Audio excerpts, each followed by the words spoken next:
jogar para cá.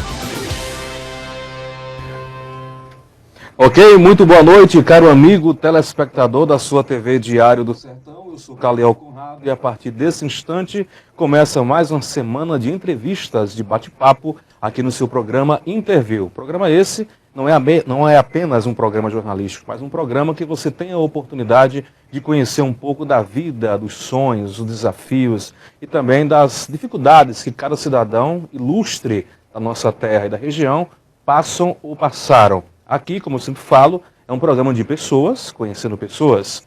Nosso programa Interview começa a partir de agora e começando a semana iremos bater um papo com o pastor Sérgio Ricardo Lopes Damasceno, ele que é pastor da Primeira Igreja Batista aqui da cidade de Cajazeiras, que inclusive completou agora 75 anos de existência na terra que ensinou a Paraíba.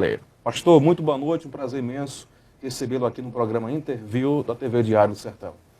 Boa noite, Conrado, boa noite a todos os telespectadores que acompanham esse programa, o Interview, né? E para mim é uma satisfação poder estar participando do programa e pensarmos juntos sobre evangélicos, sobre a vida, sobre sonhos, desafios, e estamos à disposição sempre do povo que fomos chamados para isso, para servir, né?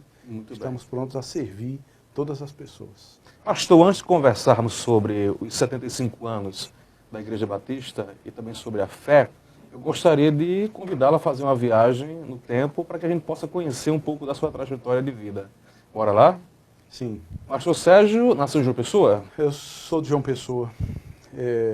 Meus pais são raízes sertanejos, né? Meu pai é de Santa Luzia, aqui no estado da Paraíba, Piemonte da Borborema, né? E minha mãe de Patos.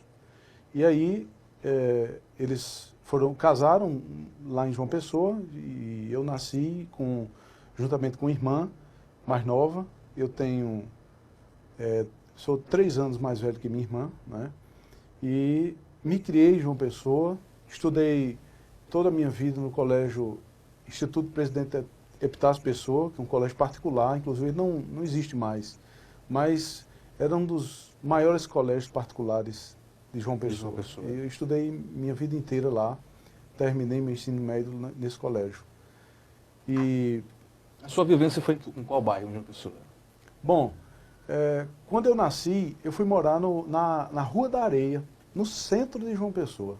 Naquela época não tinha tantos bares, tantas casas noturnas, né, como tem hoje. E que hoje a Rua da Areia é conhecido lá como uma rua que tem muitos bares, casas noturnas. Mas nessa época era mais residencial. E aí eu morei 1 ano e 8 meses na Rua da Areia, quer dizer, eu sou pessoense da Gema mesmo, no centro da cidade. Depois nós fomos morar no bairro Boa Vista, que hoje é bairro dos Ipês. O antigo Boa Vista hoje é bairro dos Ipês. E moramos lá 2 anos, mais ou menos, e depois fomos para o Brisamar, que ainda hoje existe. Fica Jardim Luna, Brisamar e João Agripino. E aí morei lá no Brisamar 26 anos. 26 anos. 26 anos. E compramos... Aí lá eu conheci minha esposa, né, que morava perto, também estudávamos no mesmo colégio. Ela é pessoense? Também pessoense. E estudávamos no IPEP também, no mesmo colégio, né? E casamos, depois compramos uma casa no bairro vizinho, João Agripino, passamos 6 anos lá, nesse bairro. Pode concluir. E aí foi onde nasceu os nossos filhos, né? O Lucas, ele nasceu em 1995 e 3 anos depois, aliás, 2 anos depois, nasceu Ana Karen. Pastor Sérgio, qual era a ocupação dos pais? O seu pai já é falecido, não é isso? Meu pai é falecido. Meu pai, ele era funcionário público federal, né? Ele era do Ministério da Saúde. E nós vivíamos bem lá em João Pessoa, né? Não faltava nada. Eu tive um problema muito sério ao longo da minha juventude, foi a questão do alcoolismo dele. Né? Meu pai era alcoólatra. E aí sofremos um pouco. Sofremos muito, na verdade, né? Mas ele tinha um relacionamento muito bom com o emprego, né? Era ele é bem conceituado, tinha um nome, as pessoas realmente o admiravam, né? Ele ajudou muita gente, tanto da cidade natal dele, Santa Luzia, que muitos iam para lá, precisando de médico, de atendimento. Ele sempre encaminhava, ele encaminhava, ele abria portas, né? Ele ajudou bastante. E sua mãe? Minha mãe, Edna, né? Ela sempre foi do lar, né? Cuidou bem de nós. Na realidade, ela sempre foi pai e mãe, tanto para mim como para minha irmã, porque meu pai trabalhando sempre, mas quando chegava já embriagado, né? E aí a gente... Seu pai, ele faleceu vítima do alcoolismo ou foi de algum outro problema de saúde? Na verdade, no ano de 2000, ele teve um AVC. E passamos a cuidar dele, e ele fumava também. Depois ele teve uma tuberculose, por causa do cigarro. E aí tratamos dele, não deixamos faltar o remédio não se compra, é o governo que dá. E eu me lembro que eu passava horas na fila no Hospital Clementino Fraga, em Jaguaribe, né? É lá quem distribui o medicamento. E aí ele fez um tratamento de 6 meses, não ficou bom, e a doutora achou por bem prolongar esse tratamento por mais 1 ano. Então ele se tratou 1 ano e 6 meses. E aí ficou bom. E no ano de 2001 ele teve um outro AVC, 2002 ele teve outro AVC, e 2003, no 4º AVC, ele não resistiu. Você ainda era adolescente na época? Não, ele morreu faz 10 anos. 10 anos? Em 2003, né? É verdade. 10 anos, eu tinha 29 anos, né? Como era a relação, pastor Sérgio, com seu pai? Apesar dele, infelizmente, depender do álcool, qualquer coisa, como você falou, dava muito trabalho, mas vocês brigavam muito, tinha muito atrito, ou era uma relação pai e filho relativamente pacífica? Veja só, o álcool, ele não adoece apenas quem consome. Existem doenças psíquico-somáticas que afetam todos aqueles que estão convivendo com o bebedor, né, o alcoólatra. Então, eu frequentei o AA com ele, tentando ajudá-lo, né? Frequentei também o Al-Anon, passei 4 anos frequentando o Al-Anon. O Al-Anon é um grupo de autoajuda para familiares de alcoólatra. E existe também o Alatim, que é para filhos de alcoólatra. E aí eu frequentei esses grupos, buscando realmente ajuda, cura para a nossa vida, para poder conviver com ele. Deixa traumas, sequelas também, né? Certamente. Uma das coisas que eu não queria era ser igual a ele. Eu admirava pela honestidade e pela seriedade. Quando ele não estava embriagado, ele era um homem muito bom, sério, tranquilo. Mas quando bebia, e aí isso afetou, de certa forma, nossa vida, e nós começamos a enveredar pelo mesmo caminho, na bebida, aos 16 anos, eu acho. Eu comecei a beber, influências de amigos, mas eu nunca queria ser igual. É como se eu bebesse e não queria que ninguém notasse. Você conseguiu segurar no que chama, você bebia socialmente. Eu não acredito muito nisso, mas... Não beber socialmente, né? Eu não acredito porque... Mas você temia, se de repente se tornasse igual ao seu pai, dependente. Com certeza. E foi uma das coisas que me freava, né? As amizades, você só faz o que você quer, mas quando abre portas de influências, né, você envereda por caminhos que não vão te fazer bem. Você acha que a juventude de hoje está abrindo portas demais? Acho que não tem mais portas, eles escancararam. Escancararam tudo. Não tem mais portas. Acho que há 20 anos atrás, ou 30 anos atrás, havia ainda um respeito, pelo menos no meio que eu vivia, ainda havia um respeito aos pais. Na minha época eu não escutava que filhos matavam pai matava filho. Respondia ao pai, ou que ia contra. A gente via aqui e acolá rebeldes, né? Mas nunca assim, um filho chegou a matar o pai, sabe? Como hoje em dia está uma coisa muito... É banal, né? Banalizou, exatamente, é isso. E aí quando eu me vi enveredando pelo mesmo ritmo que ele vinha, o mesmo caminho, isso de certa forma me causou um pânico na vida. O que eu vou ser? Aonde eu vou chegar? E isso afetou a minha juventude, né? E eu vivia sempre muito preocupado com as coisas. Eu, minha mãe, minha irmã, nós nos preocupávamos muito com as contas, apesar de ele ganhar muito bem, mas pelo fato de beber, ele enrica, né? E aí ajuda os amigos, gasta em excesso e então trazia alguns problemas, algumas lutas, algumas dificuldades, né? E isso eu acompanho hoje, né? Pessoas que... É como se Deus permitisse que a gente passasse isso para nos ensinar.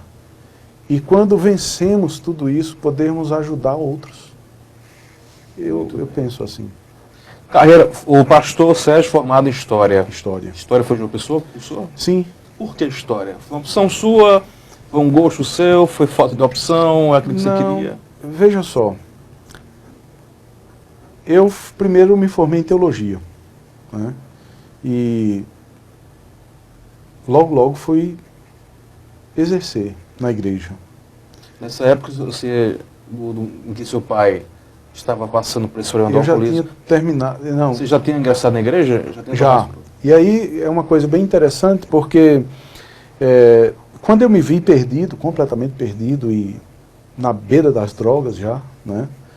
Eu cheguei a consumir ainda drogas. Eu estava um jovem... Qual tipo de droga? Porque naquela época não existia crack, não existia êxtase, não existia essas maconha? Coisas. Tinha a maconha. E os jovens não poderiam comprar cocaína porque era muito caro.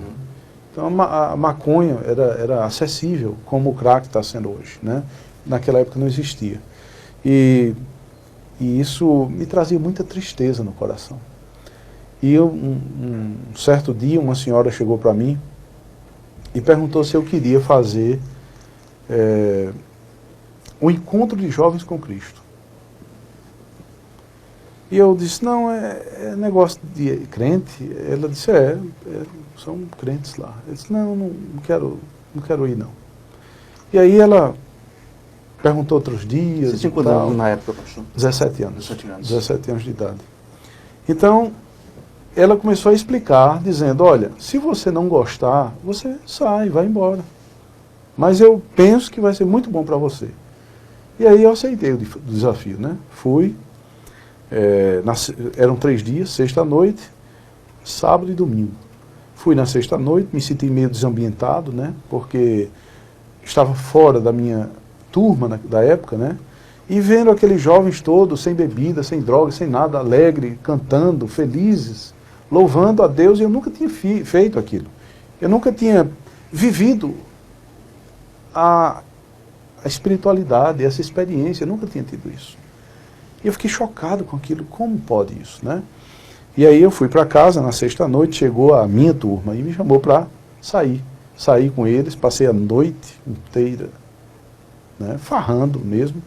E no sábado, eu cheguei às 6 horas da manhã, tomei banho para ir para o encontro de jovens, completamente embriagado. E foi bem interessante porque alguns perceberam que eu estava embriagado. Eu era muito duro, não queria trazer vergonha, nem fazer escândalo, nem queria que ninguém me visse como meu pai. E foi uma promessa que eu fiz a mim mesmo. Eu preciso ser referencial para meus filhos. Isso ficou dentro de mim, latente, vivo. Então, eu comecei a ouvir aqueles louvores, aquelas palestras, e uma palestra que me pegou, me chamou muita atenção. Foi a palestra de Pais e Filhos, Dr. Carlos Alberto. Eu acho que ele é de Campina Grande. Ele deu essa palestra, ele é um médico, e mexeu com todo o meu ser, meu coração, minha mente, minha história, meus sonhos, mexeu com tudo. E aí eu comecei a ver o quanto eu precisava de amor de pai, de um carinho do pai, de um abraço, de um beijo. Eu não tinha isso. E aí o Dr. Carlos Alberto, ele colocou para todos ali que Deus, Ele é o nosso pai. E você poderia sentir esse amor se você realmente o buscasse, como pai. Isso mudou a minha vida. Transformou a minha vida. A partir desse instante? A partir desse instante. Havia um momento lá, chamado o deserto, que você fica sozinho. E aí disseram, você precisa orar. E eu não sabia orar. Quer dizer, o que eu vou dizer? Diga o que está no seu coração. E sabe o que eu disse? Sozinho lá. Eu disse, olha Deus, eu nunca te vi, não sei quem tu és. Mas uma coisa eu sei. Não aguento mais viver desse jeito. Não suporto mais. Eu não quero viver essa vida mais. Se tudo o que estão dizendo aí é verdade, faz isso acontecer na minha vida. Isso está acima de religião. Isso está acima de tradicionalismo, isso está acima de títulos, isso está acima de tudo. Você começa a ter uma experiência real com Deus. Que falta para muitos, muitos isso. Saber que você poder conhecer Deus através da Bíblia. Você poder conversar com Ele como eu estou conversando aqui com você. E você ter convicção que Ele está te ouvindo. E no outro dia, no domingo, no sábado à noite, a patota chegou e já não fui mais. E eu me sentindo estranho. Eu estava completamente estranho. A experiência que você tinha tido no sábado? No sábado me deixou completamente diferente. Alguns dizem, isso é uma lavagem cerebral.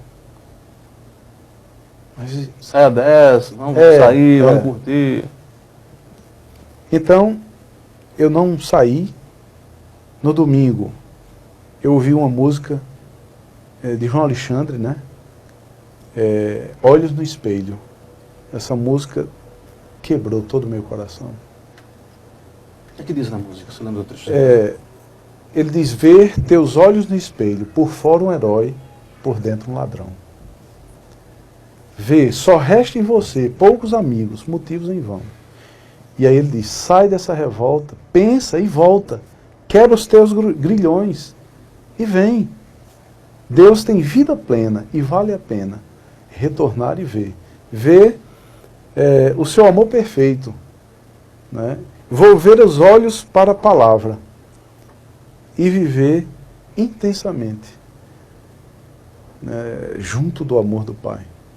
Então vem e volta. Olha para você. E quando eu ouvi isso e vi isso em mim, por fora um herói, por dentro um ladrão. Era assim que você se sentia? Era assim que eu me sentia. E quantas pessoas hoje não vivem de aparência? Com certeza. Roupas bonitas, né? Uma aparência fantástica, mas pessoas mortas, sem vida, sem espiritualidade, sem comunhão com Deus, porque a morte para nós é justamente o afastamento da vida.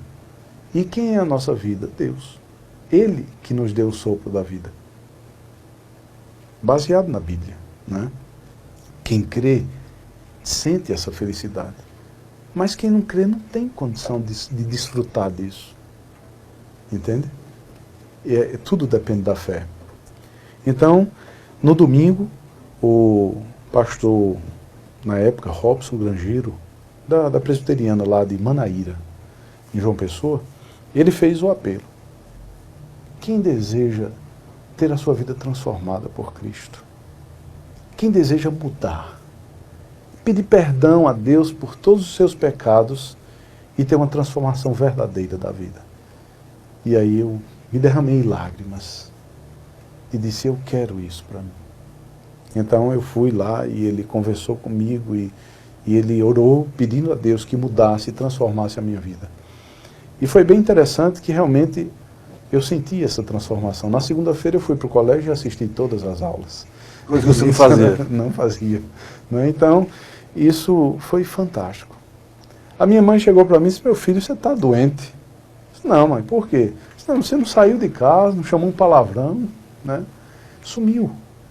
E é bem interessante que a Bíblia relata isso. Tudo que a gente diz, tudo que a gente fala, procede do coração. Se o nosso coração está cheio de palavrão, de maldade,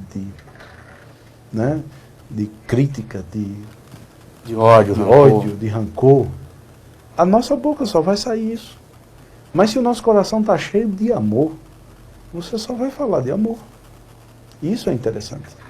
Por isso a gente diz, olha, Cristo precisa limpar o seu coração. E o que é que nos limpa? O que é que nos faz ser perdoado? É a fé naquilo que Ele fez por nós. Veja, quando Cristo foi à cruz, Ele foi com um objetivo. Ele foi justamente para morrer a nossa morte, para que nós vivêssemos a sua vida. O apóstolo Paulo disse em Romanos 3:23, que todos os pecados estão afastados da glória de Deus. E no capítulo 6:23, ele diz que o salário do pecado é a morte. Então, se todos nós somos pecadores, nós precisamos morrer para pagar o nosso pecado. E a sentença? A sentença é a condenação, né? No inferno, como a Bíblia diz. E olha que o inferno não é o pior. Lá em Apocalipse capítulo 20 diz... Tem algo pior do que o tem inferno? algo pior do que o inferno. Seria? O lago de fogo, onde a morte e o inferno vão ser lançados. É como se fosse um vulcão em erupção, pedras afogueadas, como diz no Velho Testamento, não sabe? Então, quando eu tive essa experiência com Deus, eu comecei a perceber o quanto eu precisava desse perdão. O quanto eu precisava entender o que realmente Cristo fez por nós. Nós é que deveríamos estar pregados naquela cruz. Porque nós é que somos pecadores. No entanto, ele disse, eu vou no lugar de vocês, por amor a todos vocês. E o que nos chama a atenção... Você já era a Igreja Batista? Essa experiência sua, essa vivência? Na realidade, foi um evento da Igreja Presbiteriana.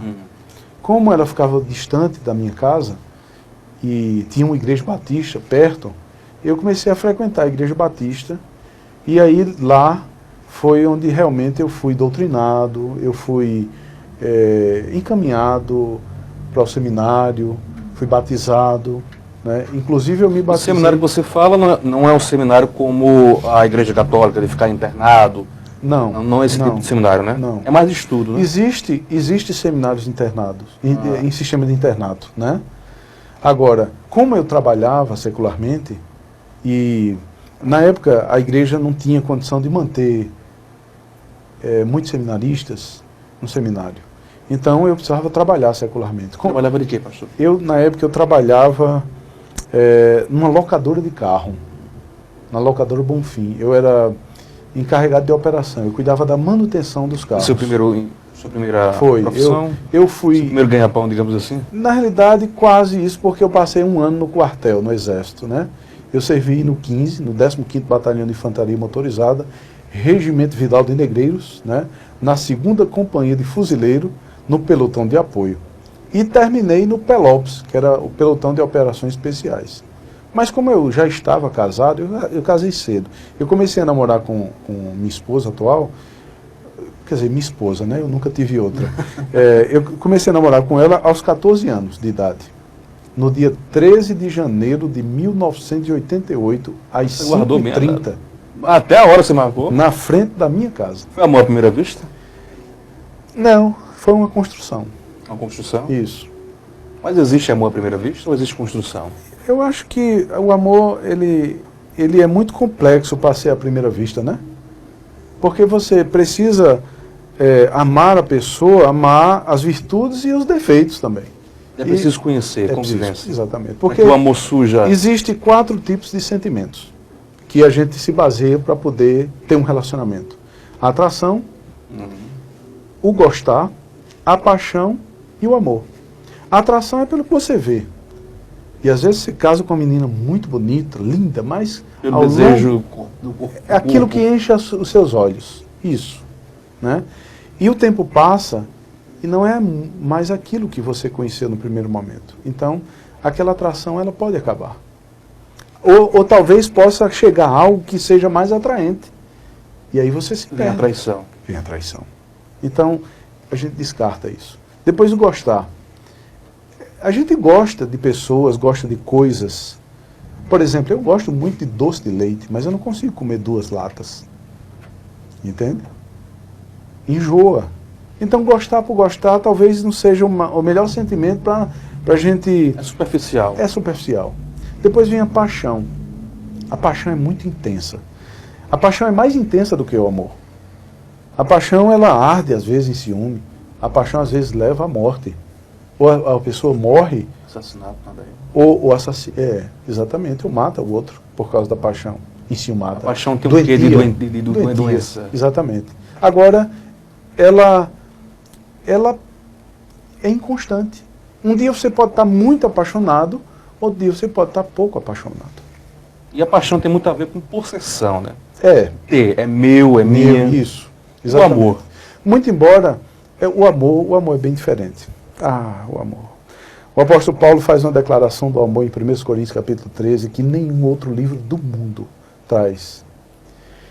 A partir do versículo 4 de 1 Coríntios 13, ele diz que o amor, ele não se ensoberbece, não trata com leviandade, né? Não arde em ciúme. No versículo 7 ele diz que o amor tudo sofre, tudo crê, tudo espera, tudo suporta. No versículo 8, parte A, diz que o amor nunca falha. Né?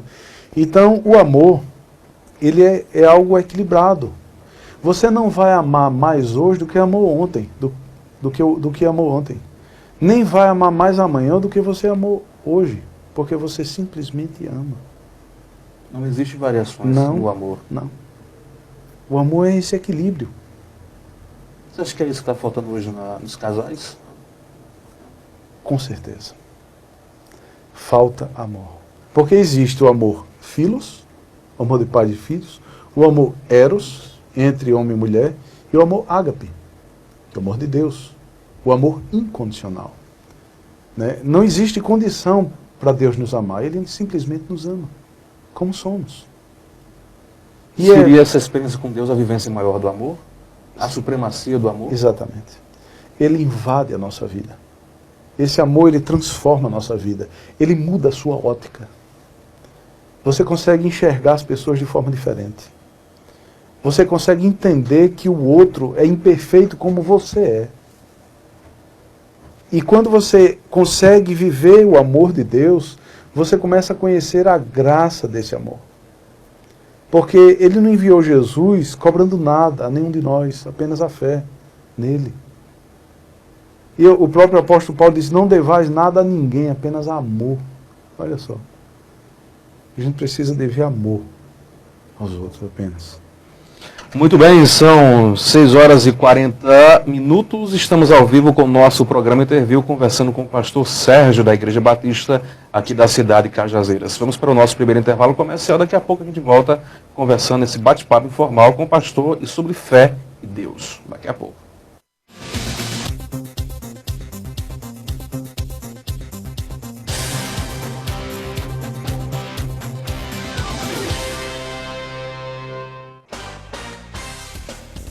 TV Diário do Sertão, a sua TV online.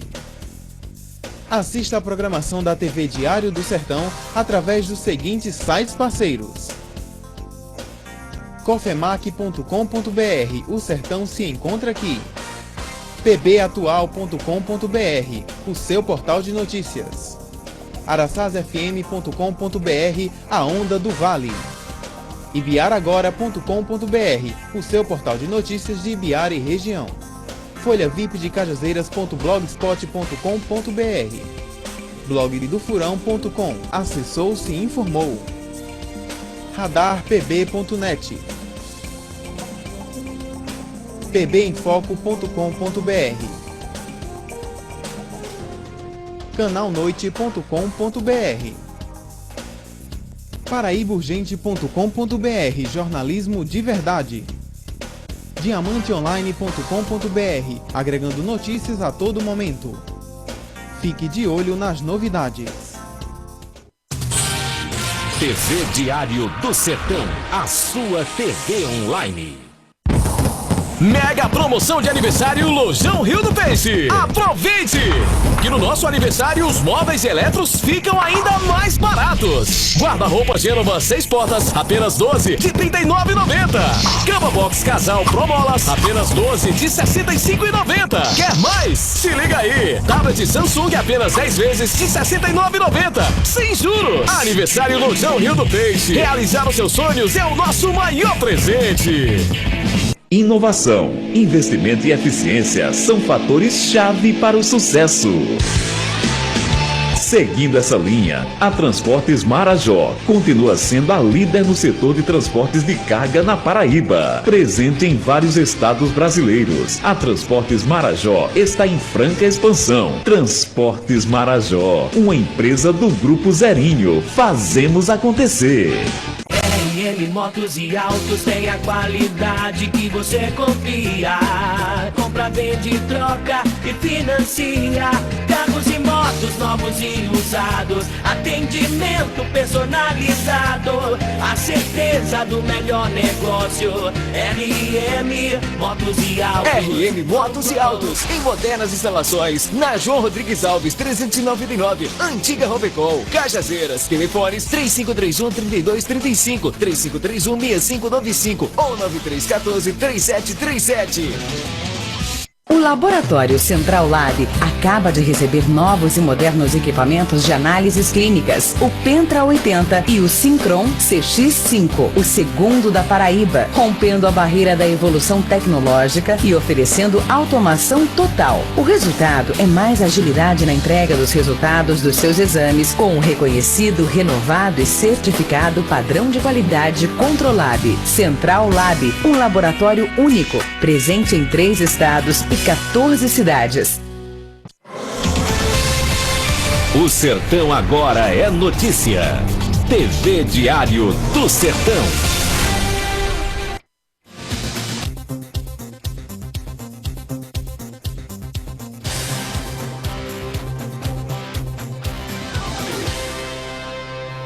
De volta com o seu programa Interview, hoje conversando com o pastor Sérgio, da Igreja Batista aqui da cidade de Cajazeiras. Pastor, a igreja, muita gente escuta falar da Igreja Batista e tal, mas poucos sabem da história do surgimento da Igreja Batista. Como foi que surgiu a Igreja Batista? Teve algum idealizador? Teve alguém que idealizou? Aonde surgiu de fato a igreja? Então, inclusive eu sou professor de Histórias Batistas no seminário em Souza, seminário de Ajuvep. Existem 3 teorias. A primeira teoria é do JJJ, Jerusalém, Jordão, João Batista. Porque João Batista batizou Jesus no Rio Jordão, em Jerusalém. Né? Então, Jerusalém, Jordão, João Batista.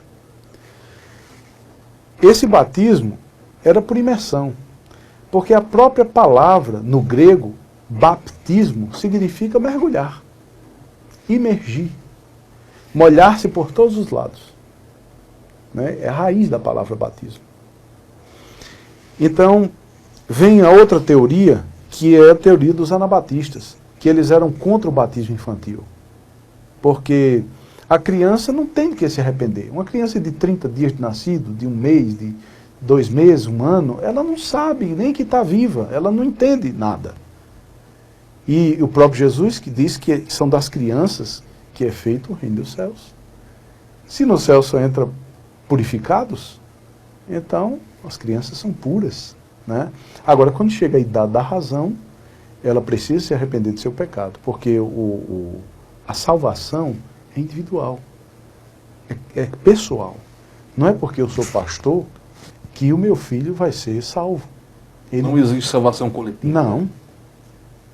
É pessoal, né? Então, os anabatistas, eles foram apelidados, porque eram contra, eles se colocaram contra o batismo infantil. Se a salvação ela é individual, então cada um tem uma experiência diferente de salvação. Ou existem vários tipos de salvação? Não, é uma só salvação. Porque todos são pecadores, todos são pecadores. Então, nós somos salvos da condenação do pecado. Mas por ser individual, cada um tem uma experiência individual da salvação? Cada um uma tem... visão diferente, um caminho diferente? Não, cada um tem a sua experiência pessoal com Deus. Assim como você vai conversar com a criança, você tem que conversar com ela dentro do entendimento daquela criança, a linguagem daquela criança, a linguagem do adolescente, a linguagem do jovem, a linguagem do adulto. Então, nós somos diferentes uns dos outros. Um é colérico, outro é sanguíneo, outro é melancólico, outro é fleumático. Cada um tem seu caráter. Muito embora alguns misturados, mas um evidencia mais. Então, Deus, ele, na sua multiforme, multigraça dele, ele se revela a todos nós na pessoa de Jesus Cristo. O amor de Cristo é revelado de forma completa por todos nós na cruz, né? E aí, essa experiência, ela passa a ser pessoal. Como? O que eu fiz? De que eu devo me arrepender? Qual tem sido o meu pecado? De repente, um peca por roubo, o outro peca por adultério, o outro peca por mentira. Então, cada um vai ter a sua experiência pessoal com Deus, naquilo que precisa ser consertado, naquilo que precisa ser resolvido, curado, né? Por isso, cada um vai ter a sua experiência, mas aquilo que Deus oferece é uma coisa, que é a salvação da alma. Se eu tenho convicção de que sou pecador, eu preciso ter essa mesma convicção de que preciso me arrepender desse pecado. E aí, quando a gente entende o que é perdão, principalmente, sobretudo o perdão de Deus sobre nossa vida, a gente perdoa o nosso próximo. A gente aprende a amar o nosso próximo. Temos que perdoar primeiro a nós mesmos para depois perdoar o nosso semelhante? Porque é esse o caminho? É o caminho esse. Por quê? Porque Jesus disse, amai ao teu próximo como a ti mesmo. Eu não posso amar o meu próximo mais do que me amo. E para que eu o ame, eu preciso me amar primeiro. Preciso amar a Deus sobre todas as coisas e depois me amar e amar o meu próximo. E aí vem a experiência do perdão. Assim como você recebe o perdão de Deus, você libera perdão. Quando você não libera perdão para pessoas, é problema para você adoece. Você fica com algo travado, você não consegue mais viver de forma tranquila. De repente você está num local que chega uma pessoa que você tem chateação, raiva com ela, não consegue tolerá-la. Ela tem uma crosta, às vezes, de coisas negativas, exatamente, né, ao redor. Acaba e aí você fica preso cegando nisso. E adoece. Existem doenças atribuídas à falta de perdão, né? E quando você sente o perdão de Deus sobre sua vida, você também libera perdão. E foi uma das coisas que Jesus nos ensinou na oração do Pai Nosso. Veja, ele coloca em condição o nosso perdão. As pessoas fazem a oração do Pai Nosso, ou talvez rezam a oração do Pai Nosso, e não sabem o que estão dizendo. Eles colocam o Pai Nosso... fazendo uma coisa mecânica. Exatamente. E não vive a palavra. Isso. Porque quando eu digo, perdoa os meus pecados assim como eu tenho perdoado, então é como se Deus só me perdoe se eu perdoar. E as pessoas não sabem disso. Não entendem. E adoecem. E vivem com a mente, o coração fechado em amarguras, em dureza de coração. E sofrem a vida inteira. Existe um diabo? Existe um demônio? A Bíblia diz que sim.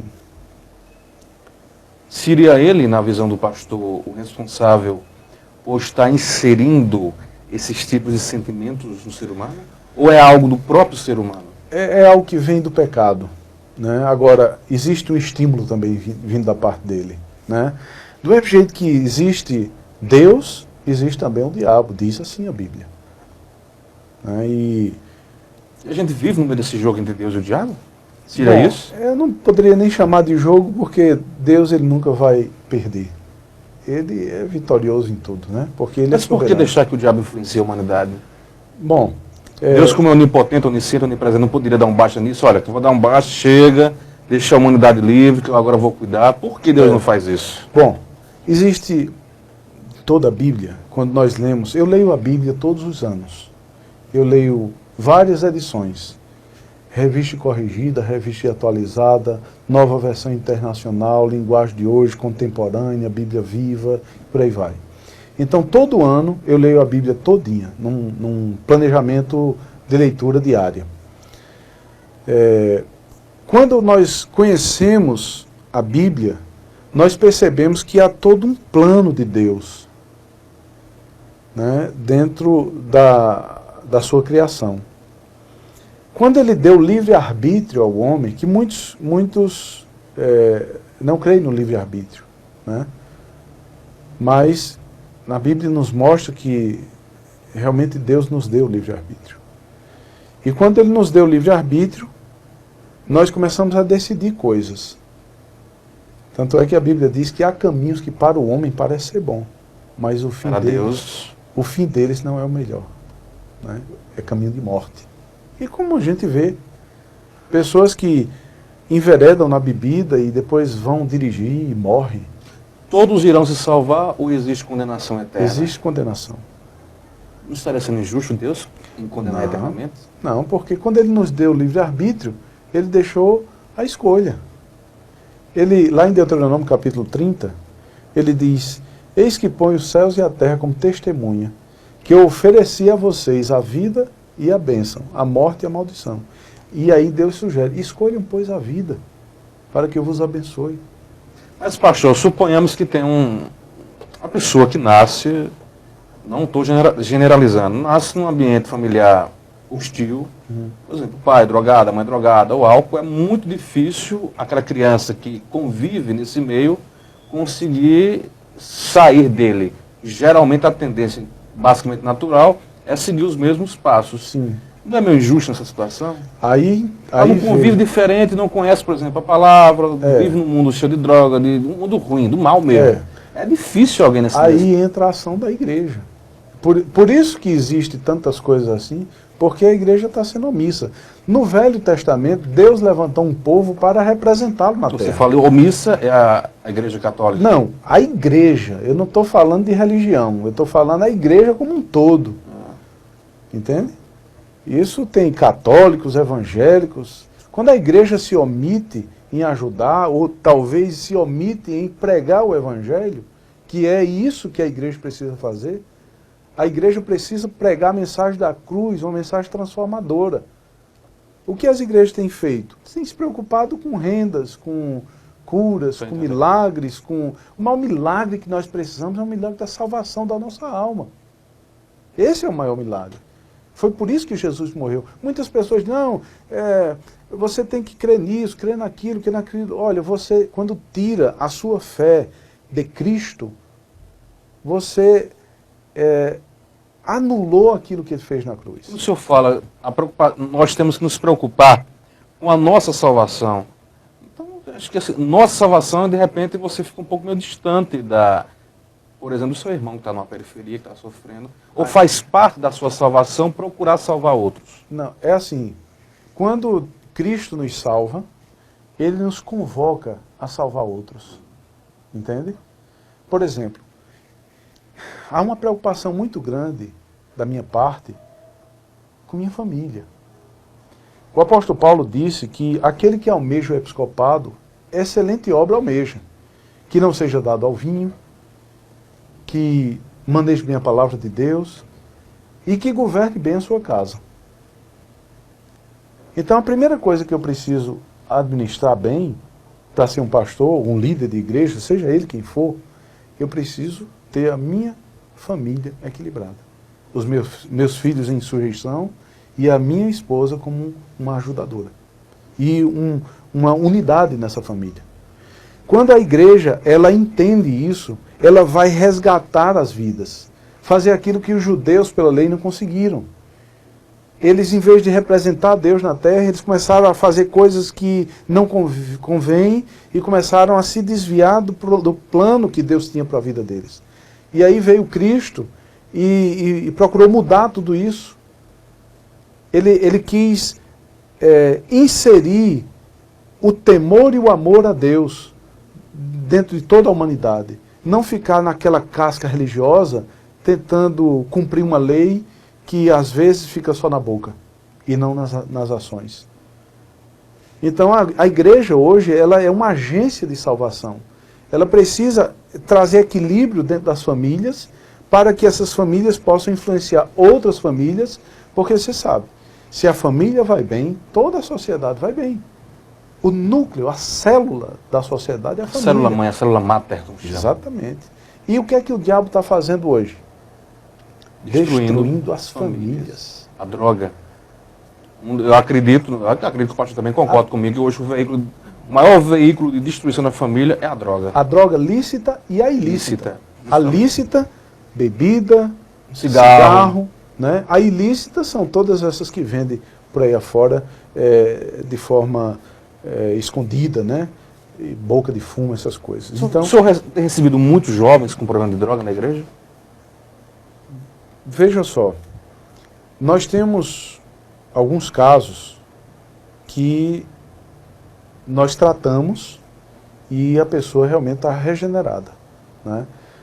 Outros casos é necessário que o jovem vá para um internato, né? Porque chega um nível que não dá para tratar apenas na igreja. Precisa algo mais. E principalmente quando há um desequilíbrio social, um desequilíbrio psíquico. Familiar também. Né? Um desequilíbrio geralmente, familiar. pastor, um viciado hoje, eu falo principalmente das drogas ilícitas, geralmente eles têm problema na família, familiar? Na maioria dos casos? É o primeiro passo. É uma desestrutura... Desestrutura familiar. Primeiro passo. E aí a família adoece com isso e fica botando culpa nele. Mas não é bem assim. Olha, quando o pai ele conquista seu filho na amizade, no respeito, o mundo não vai conquistar mais. Entende? Quando eu procurei fazer isso com os meus filhos, aquilo que eu não recebi na minha infância, né, eu procurei dar a eles. E dar de forma equilibrada, porque se você ama e não impõe limites, é interessante aquele super nani, né? Uhum. Aquilo não ajeita a criança, não. Ajeita os pais. Que o problema está neles. Pode prestar atenção. É verdade, pastor. É verdade. E Samitiba, e a maioria dos pais hoje não sabe colocar limite nos filhos. Não sabe, exatamente. Né? E Samitiba, um escritor, ele escreveu um livro chamado Quem Ama Educa. Excelente. Né? Então você tem que amar de forma equilibrada e educar seu filho. Eu, em dado momento da infância dos meus filhos, a gente estava numa praça e eles brincando e eu chamei, Lucas, vem cá, diga papai, papai te ama. Tá certo, papai. Aí dava um abraço, um beijo. Ana Karen, vem cá. Oi, papai. Ela menorzinha. E eu dizia, papai te ama, minha filha. Aí abraçava e beijava. E eles voltavam a brincar. Daqui um pedaço eu chamava de novo. Lucas, vem cá. Diga, papai. Papai te ama. Eu já sei, papai. E eles voltavam a brincar. Daqui um pedaço eu chamava de novo. Olha, papai te ama. Papai, eu já sei que tu me ama, deixa eu brincar, né? Então, beijando, abraçando, dando atenção. Uma vez me chamou muita atenção e eu fiquei emocionado. Eu disse, meu filho, como é que você pode dizer que você tem certeza que eu te amo? Porque o senhor consertou a roda da minha bicicleta. Ah, que bonito. Aquilo me emocionou, não sabe? Que bonito. E você investir, você não está gastando tempo com o seu filho, você não está perdendo, você está investindo tempo. Eu estava saindo para trabalhar. E ele disse, papai, a roda da minha bicicleta quebrou. O senhor conserta? Aí eu, atrasado, parei ali. e fui lá, consertei e fui trabalhar. E lá na frente, eu fui e perguntei a ele, meu filho, você tem certeza que papai te ama? Como é que você sabe que papai te ama? Porque o senhor consertou a roda do pneu da minha bicicleta. Né? Então isso marcou minha vida como pai, sabe? E se os pais eles dessem mais tempo, eles investissem mais na vida dos filhos, eles amassem de forma equilibrada, se eles entrassem num casamento, né, seguros, porque hoje eles vão entrar no casamento e dizem assim, se não der certo eu me separo. Não entre. Se você estiver pensando assim, não case. É melhor não casar. É melhor e geralmente não vai casar. terminar em problema. Vai terminar em problema. Agora, você dizer sim a uma pessoa até que a morte os separe, honre sua palavra. Pastor, 75 anos da primeira igreja batista em Cajazeiras, comemorado na sexta-feira passada, né? É um evento importante, né? Inclusive contou com a presença da fundadora, né, da igreja. Sim, sim. Que ela tem 96 anos. 96 anos. Isso. Qual o nome dela? É Maria Santos de Queiroz. Inclusive recebeu o título de cidadã cajazeirense. Recebeu. Tanto ela como o senhor também, eu também né? recebi na ocasião, né? É a mais antiga igreja protestante aqui na cidade, não é isso? Você tem notícia? Eu não sei quantos anos a Assembleia de Deus tem aqui, mas fora ela, é a mais antiga. Eu não sei quantos anos. Talvez seja, a Batista seja a mais antiga, mas eu não sei quantos anos a Assembleia de Deus tem. Esse casal, eles chegaram em 1935 aqui, em Cajazeiras. Era tudo escasso, não havia Tantos recursos, né? não havia. Inclusive, eles sofreram uma certa perseguição, né? Seu Natércio, da farmácia Cruz Vermelha, ele sabe algumas histórias interessantes aí, de perseguição aqui. O seu Daniel, que tem um supermercado ali na Paz Zé Tomás, ele me disse que há 40 anos atrás, quando estava, eles chamavam de bode, olha os bode aí. Né? Os bode? Chamavam os evangélicos de bode. bode. Ficava orando alto, seria isso? Não, porque na Bíblia tem dizendo que Jesus, quando vier, ele vai colocar as ovelhas do lado direito e os bodes do lado esquerdo. O bode sempre dá trabalho, né? É rebelde. Rebelde, né? Então eu acho que foi por aí que eles começaram a chamar os evangélicos, os crentes de bode. O pastor está há quantos anos aqui? 6 anos, não é isso? 6 anos. Em 6 anos o pastor conseguiu um fato inédito, foi com um estudo que foi levantar 6 congregações, não é isso? Quando eu cheguei, nós fizemos logo uma reforma na casa pastoral, né? E precisava de algumas coisas, e mudamos piso, teto, portas. Inclusive teve aquela torre que caiu no lugar de chuva. Quando nós começamos a construir o outro templo que inauguramos sábado, em dezembro de 2010, no dia 5 de fevereiro de 2011, às 2 horas, 24 minutos e 45 segundos, a torre da igreja recebeu um raio. Por que eu digo com tanta precisão? Porque o relógio que tinha na parede ficou parado justamente nessa hora. Né? E aí queimou os fios do templo, queimou 2 ventiladores, queimou um amplificador. Os fios derreteram dentro dos canduítes, né? Foi preciso arrancar. Descarga pesada. Foi muito pesada. Alguns canduítes estouraram na parede. Foi impressionante, está tudo filmado, tem um videozinho no YouTube. E parte da cúpula lá de cima, ela ruiu para cima do telhado da igreja. Aí quebrou tudo. Quebrou telha, caibo, tudo. E nós estávamos em plena construção do outro templo. Então, tivemos o apoio de algumas pessoas, não sabe, alguns comerciantes da cidade e alguns pastores também nos ajudaram. Mas enquanto a gente estava limpando a frente, algumas pessoas disseram assim, tomara que caia outro raio. Sério? Sério. Bom, a igreja, ela procura sociabilizar as pessoas, ela procura levar as pessoas a conhecerem Deus, ela procura trazer valores, princípios que transforme vidas, que melhore a qualidade de vida das pessoas e aproxime elas de Deus, sem religiosidade. Deus não quer religiosos, Deus quer filhos. Veja como Jesus começa o Pai Nosso, nos colocando na condição de filhos. Pai Nosso que estás nos céus. Religiosos foram eles que mandaram matar Jesus. Foram os religiosos judeus. Então a igreja ela procura trabalhar nesse sentido. E aí quando recebeu esse raio, nós procuramos ter calma, nós tivemos a nossa igreja interditada, fizemos cultos lá na CDL, alguns dias, né, até a gente tirar o perigo de ruir a torre. Eu mandei, junto com um grande amigo aqui de Cajazeiras, sabe, que me ajudou muito, né, que foi o Diniz, né, que tinha a Hortifruti ali na Coronel Matos. Ele me ajudou bastante. Eu não conhecia nada aqui quando cheguei e ele abriu portas para mim, me ajudou muito, sabe. Então ele foi me orientando como eu deveria fazer. Alugamos andaimes, chamamos uma equipe e chamamos engenheiro, o bombeiro interditor.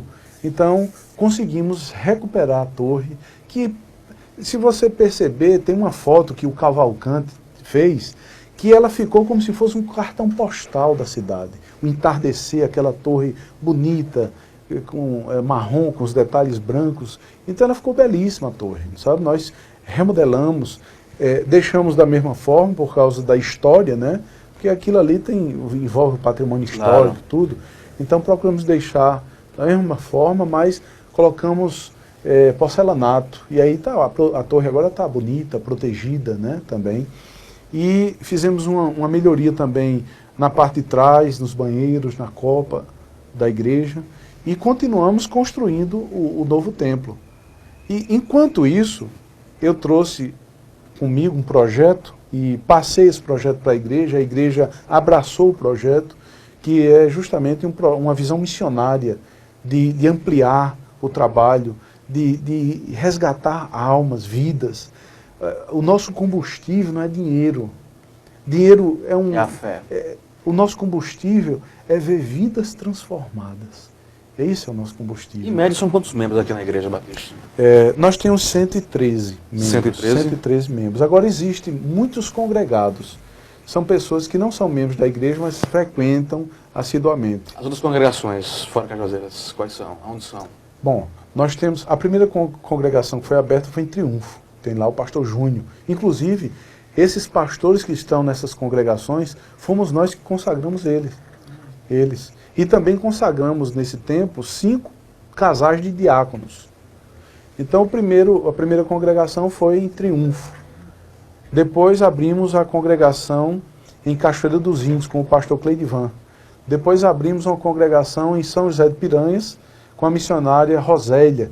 Fizemos parceria com a Junta de Missões Nacionais, que é referência missionária no Brasil e no mundo, a Junta de Missões Nacionais da Igreja Batista. Inclusive tem a Cristolândia, que foi feita pela Batista, lá no Rio de Janeiro, e era Cracolândia, eles formaram Cristolândia, transformando vidas ali, mudando pessoas, tirando as drogas, limpando, fazendo barba, dando roupa, emprego, ajudando mesmo, né, a Junta de Missões Nacionais. Então nós fizemos parceria com a Convenção Batista Paraibana, da qual eu sou conselheiro, né, e com a Junta de Missões Nacionais abrimos São José de Piranhas. Depois abrimos São João do Rio Peixe, uma congregação, estive lá em reunião com o pastor Valmir, né, lá em São João do Rio Peixe, que em nome de Jesus vamos conseguir construir o templo ali também, com a ajuda de um grande empresário lá de Manaus, o Josias Lira, que inclusive nos ajudou a construir o novo templo aqui em Cajazeiras. Então, tem uma congregação também no sítio Pitombeiras, que foi um homem de Deus, o irmão Valdemiro, que é mais conhecido como Santos Basto. Inclusive tem a rapadura que é produzida lá no engenho. Então, ele se converteu há algum tempo e Deus tocou no coração dele de contribuir com a obra também. E lá, ele pegou um pedaço de terra dele, construiu um templo, colocou cerâmica, organizou o templo, forrou aqueles ventiladores tufão, serviço de som, pegou a chave e disse, toma, pastor, para cuidar. E foi uma bênção. E aí abrimos a 5ª congregação. E sábado inauguramos a 6ª congregação. O nosso intuito é levar a palavra de Deus ao povo, a ponto deles conhecerem a verdade, porque a Bíblia diz, conhecereis a verdade vos libertará, não é? E uma frase que é muito conhecida e que poucas pessoas pensam. Eis o Cordeiro de Deus que tira o pecado do mundo. João Batista foi quem disse isso quando viu Jesus vindo do caminho. Eis o Cordeiro de Deus que tira o pecado do mundo. Não há outro intercessor, só Jesus. A própria Bíblia diz, só há um intercessor entre Deus e os homens, Cristo Jesus, homem. Ninguém mais teria coragem de ter morrido na cruz como ele morreu. E foi ele que derramou sangue. Então, a função da igreja é levar esta mensagem, é cuidar de um povo, é transformar a vida pelo poder do Evangelho. Né? Muito bem, pastor, são 7h14. Infelizmente o nosso tempo voou rápido. Quando a conversa é boa, a gente passa, conversa e nem vê o tempo passando. Mas nesses instantes finais, eu quero fazer um jogo rápido com o senhor. Quando eu faço a menção a alguma situação ou alguém, e o senhor diz a primeira coisa que vier à sua cabeça. Certo. Cajazeiras. Uma cidade que eu passei a amar. Melhor lembrança de infância. O amor da minha mãe. Seu pai perdoado? Completamente. Ele entregou a vida dele para Cristo antes de morrer. 1 ano antes. Medo. De falhar com Deus. Família. É a base de tudo, de toda a sociedade. Se o pastor tivesse o poder de mudar algo na vida ou no mundo, o que você mudaria? O que eu mudaria? A percepção das pessoas em relação ao amor. Política. Política está em tudo que nós vivemos, mas política partidária, eu tenho muito cuidado de me envolver. Papa Francisco. É um grande líder. Hospital Regional de Cajazeiras. Mudou bastante. Você foi ouvidor do hospital, inclusive? Sim. 3 meses, foi isso? 3 meses. Por que não durou mais? Outras propostas. Você também trabalhou no Fórum de Souza. Isso. Fazendo o quê? Eu era gerente do fórum. Eu gerenciava todo o Fórum de Souza. Durante 2 anos e 5 meses. E a igreja me convidou para dar tempo integral à obra. Então eu tive que deixar de trabalhar. Drogas. A ruína de vida. Casamento homoafetivo. Contra a Bíblia, contra os princípios de Deus. A salvação para todo mundo? Para todos. A condenação também? Para aqueles que não creem em Jesus Cristo como Salvador. Um sonho, pastor. Ver Cajazeiras convertidas a Jesus Cristo.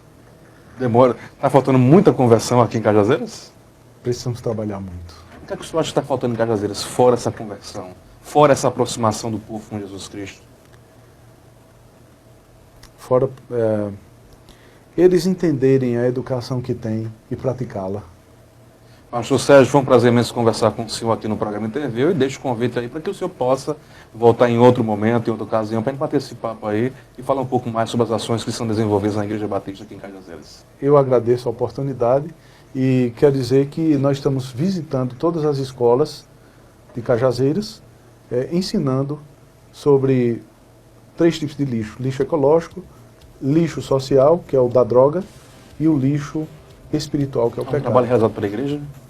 Também, com apoio da igreja. Certo. Em parceria com o pastor Júlio, da Igreja Presbiteriana. Então, nós temos esse projeto e esperamos que alcancemos essa juventude o quanto antes. Né? Qual o conselho que o senhor dá para a juventude, que está nos acompanhando agora pela internet? Que eles possam viver a sua juventude de forma saudável, intensamente na presença de Deus, honrando os pais e sabendo que Deus, Ele vai requerer de todos nós tudo que praticarmos. Então, nós iremos prestar conta. Pensa nisso. Tema a Deus, que é o princípio de toda sabedoria, e ame, sobretudo, a sua vida. Obrigado, pastor. Sucesso.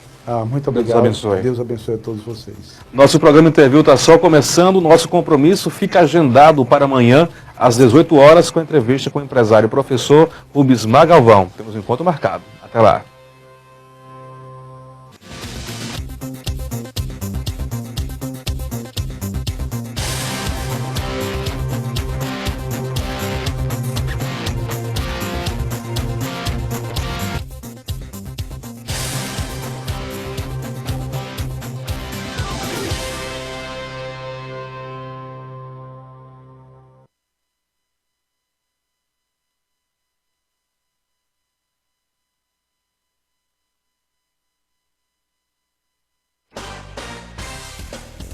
TV Diário do Sertão, a sua TV.